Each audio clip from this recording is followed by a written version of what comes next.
బీట్రూటా? నాకొద్దు, నేను తిన్ను. చాలా బాగుంటుంది. మీ అమ్మగారు చెప్పలేదా ఇది హెల్త్ కి ఎంత మంచిదో అని? ఏంటి మా అమ్మ గురించే మాట్లాడతావు నువ్వు?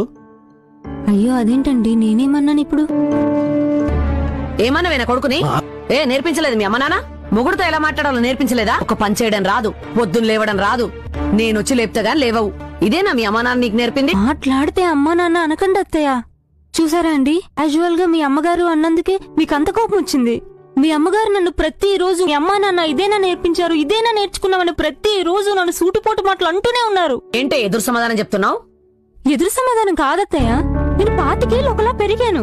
సడన్ గా ఇప్పుడొచ్చి 4 గంటలకే ఇంటి పని చెయ్యు, వంట పని చెయ్యంటే నాకు కష్టంగానే ఉంటుంది. అయినా సరే నేను ప్రతిరోజు పని చేస్తూనే ఉన్నాను. ప్రతిసారి మీరు నన్ను తిడుతూనే ఉన్నారు. అలా తిడితే ఎలా అత్తయ్య?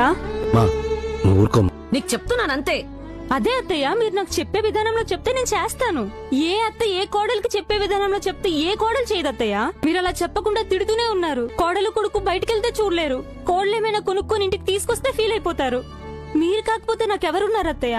స్వాతి, ఎక్కువ మాట్లాడుతున్నావు. మా అమ్మతో మాట్లాడేప్పుడు జాగ్రత్తగా మాట్లాడు. అయినా మీరేంటండి, ఆ రోజు పెళ్లి చూపుల్లో మీరు నాకేం చెప్పారు? నేను చూసుకుంటా, నేను మా అమ్మకి చెప్తా అని చెప్పారు కదా.